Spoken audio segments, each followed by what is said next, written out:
Morning উদিছ blog টিপ channel আপোনালোকক পুনৰবাৰ স্বাগতম জনাইছোঁ। ৰাতিপুৱা হৈ আছে আৰু ৰাতিপুৱা সময়ত গৰমটো ইমান নপৰে, যিহেতু এদিন গৰম এদিন ঠাণ্ডা, এদিন বৰষুণ দিয়ে, ঠাণ্ডা পেলাই দিয়ে, আকৌ গৰম উঠে। চ' সকলোৱে নিশ্চয় ভালেই আছে।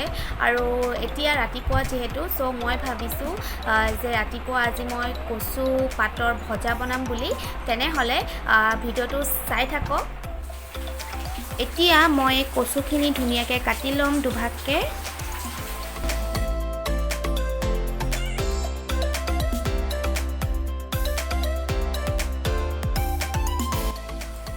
এইখিনি হৈ গ'ল আৰু এতিয়া মই এইখিনি এনেকৈ কাটি ল'ম।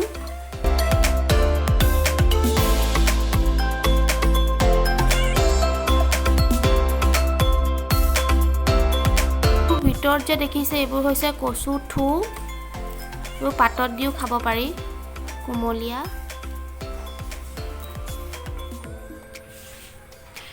কচু ঠাৰি আৰু কচু পাত মই ধুনীয়াকৈ কাটি মেলি ধুই ল'লোঁ।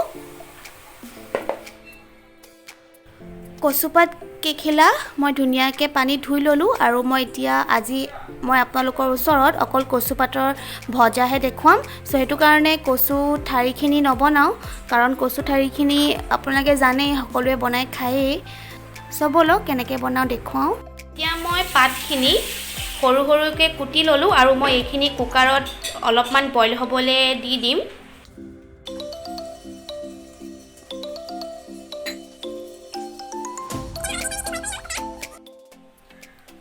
কচু পাতখিনি মই ধুনীয়াকৈ বইল কৰি ল'লোঁ।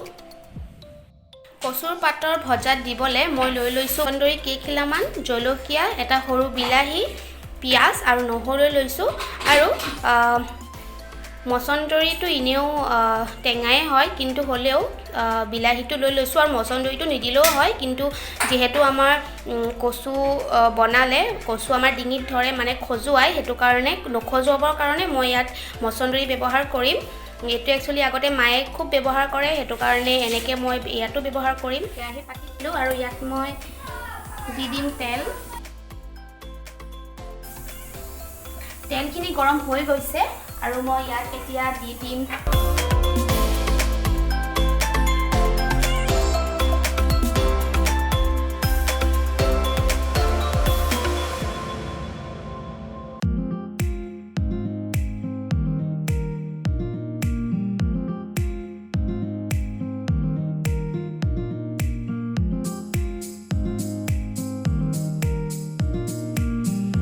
পিঁয়াজখিনি ৰঙচুৱা হ'লৈকে মই ধুনীয়াকৈ ভাজি ল'লোঁ আৰু ইয়াত মই এতিয়া ব্যৱহাৰ কৰিম কাটি লোৱা বিলাহীখিনি।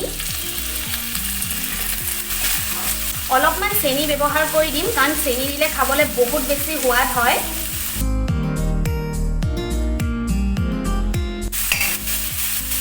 আৰু এতিয়া মই ইয়াত ব্যৱহাৰ কৰিম মছন্দৰীখিনি।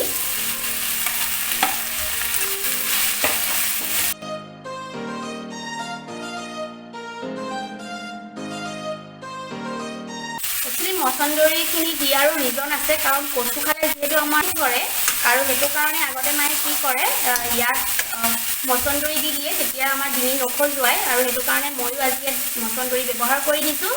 যিসকলে ব্যৱহাৰ নকৰে কচু পাত বনাওঁতে, সেইসকলে ব্যৱহাৰ কৰিব পাৰে।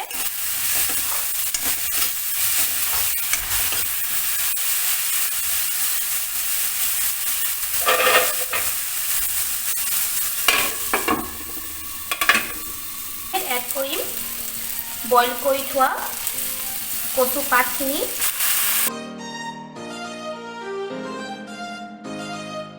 কৰিম অলপমান হালধি, সোৱাদ অনুসৰি নিমখ,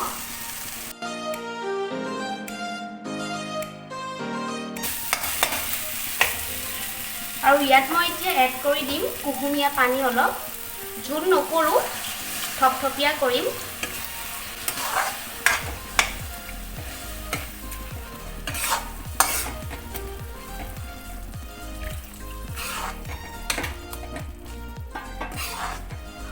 অলমষ্ট এইখিনি হৈয়ে গৈছে বনাই। আৰু ইয়াত একচুৱেলি মই বিশেষকৈ কচুত মাছ ব্যৱহাৰ কৰিলে কিন্তু খাবলৈ বহুত বেছি সোৱাদ হয়, সেইটো কাৰণে ঘৰত অকণমান মাছ আছিলে ভাজি থোৱা, তো মই অকণমান মাছ ইয়াত এড কৰি দিম, সৰু সৰু মাছ, মোৱা মাছ এইখিনি।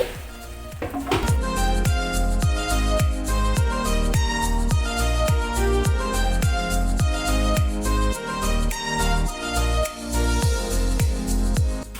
ভাগৰ কচুৰ পাতৰ ভজা হৈ গ'ল। মোৰ ভাগৰ কচু পাতৰ ভজা হৈ গ'ল।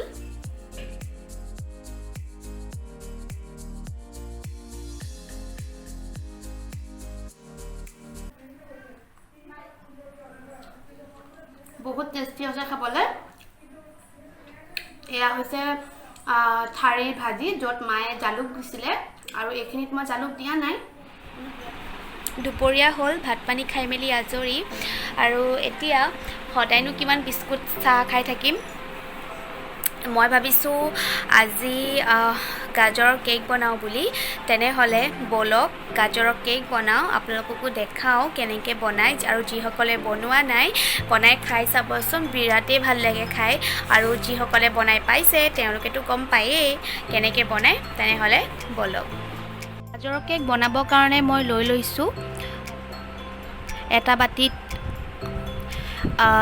ময়দা আৰু এটা বাতিত চেনিখিনি মই মিক্সাৰত দি ল'লোঁ। তাৰপিছত মই লৈ লৈছোঁ এটা গাজৰখিনি মই ধুনীয়াকৈ ৰুকি ল'লোঁ।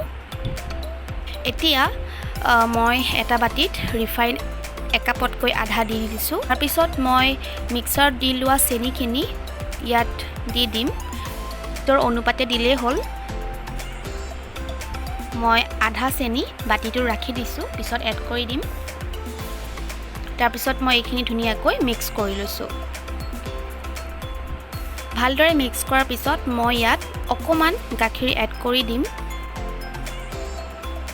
তাৰপিছত আকৌ মই মিক্স কৰি লৈছোঁ ভালদৰে। মই কাৰণে মিক্স কৰি থাকিম এনেকৈ। এয়া মই ভালদৰে মিক্স কৰি ল'লোঁ। এতিয়া মই ইয়াত এড কৰি দিম ময়দাখিনি আগতীয়াকৈ চালি থোৱা আছিলে, কিন্তু মই কেক বনাবৰ কাৰণে যিহেতু ময়দা ইউজ কৰিছোঁ, সেইটো কাৰণে আকৌ এবাৰ মই চালনীত চাকি দিছোঁ।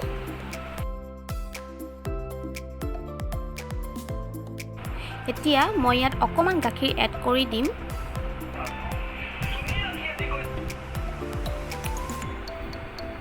আৰু ধুনীয়াকৈ মই এইখিনি মিক্স কৰি লৈছোঁ। চাওক, কেক বনাবৰ কাৰণে একচুৱেলি যিমানকৈ মিক্স কৰে বা যিমান সময়লৈকে এইখিনি লৰাই থাকিব সিমানেই ভাল হয় কেকটো খাবৰ কাৰণে। এতিয়া মই ইয়াত এড কৰি দিম বেকিং পাউডাৰ এচামুচৰ আধা মই ইয়াত এড কৰি দিছোঁ। ইয়াত ইউজ কৰিছোঁ অকণমান ভিনেগাৰটো অকণমান বেছিকৈ পৰি গ'ল, বাট একো কথা নহয়, জোখতেই গ'ল। সেইটো কাৰণে এতিয়া মই এইখিনি ভালদৰে মিক্স কৰি ল'ম। ইয়াত মই ইউজ কৰিম খুন্দি লোৱা লং আৰু ইলাচি টুকুৰা। এতিয়া মই ইয়াত এড কৰি দিম ৰুকি থোৱা গাজৰখিনি।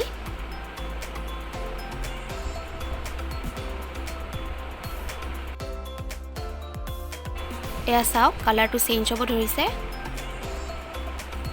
এতিয়া মই এটা কুকাৰত ষ্টেণ্ডডাল দি 10 মিনিট সময় গৰম হ'বলৈ দিম কুকাৰটো। আপোনালোকে অভেনতো বনাব পাৰে, কিন্তু ঘৰত অভেন নাই, সেইটো কাৰণে মই কুকাৰতে বনাম। ৰিফাইন দি গোটেই বাতিটো ৰিফাইনখিনি সানি ল'ম। এতিয়া মই ইয়াত এড কৰি দিম। মোৰ এড কৰা হৈ গ'ল। এতিয়া মই গৰম হৈ থকা কুকাৰটোৰ ভিতৰত বাতিটো দি দিম 1 ঘণ্টামানৰ কাৰণে, আৰু মাজে মাজে এবাৰ দুবাৰকৈ চাই থাকিব লাগিব। আৰু ইয়াৰ ঢাকনখন মই ইয়াত দি দিম। 1 ঘণ্টা হৈ গ'ল, আৰু এতিয়া মোৰ কেকটো হৈ গ'ল।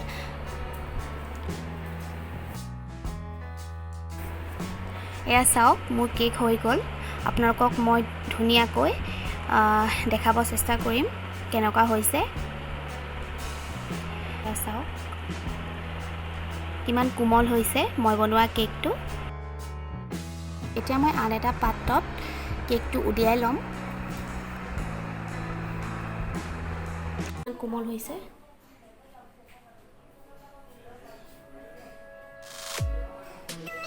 মই সৰুকৈ ডেকোৰেশ্যন এটা দিবলৈ চেষ্টা কৰিছোঁ।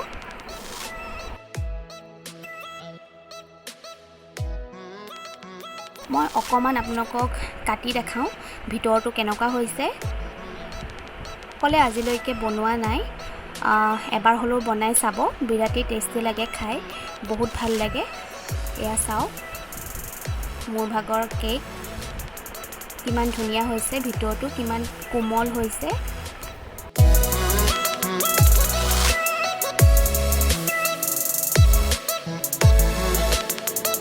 আটা খাই আজৰি, তেতিয়াও টোপনি ধৰি আছে মোৰ, কিয় নাজানো। আৰু গৰম দিনত টোপনিয়ে ধৰি থাকে নেকি মানুহবোৰৰ, মোৰ কিন্তু বহুত গৰমত মই বহুত শুই থাকোঁ।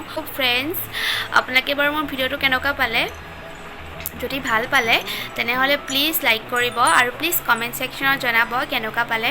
আৰু লগতে মোৰ চেনেলটো আপোনালোকে যদি কোনোবা নিউ ভিউৱাৰ্ছ হয় তেনেহ'লে প্লিজ ছাবস্ক্ৰাইব কৰিবলৈ কিন্তু নাপাহৰিব আৰু লগতে থকা বেল আইকনটো ক্লিক কৰি দিব, তেতিয়াহে আপোনালোকে মোৰ ভাগৰ নতুন নতুন ভিডিঅ'বোৰ আপোনালোকৰ নটিফিকেশ্যনত পাই থাকিব। আজিলৈ ইমানেই, বাই বাই। আকৌ নতুন ভিডিঅ'লৈ আহি আছোঁ।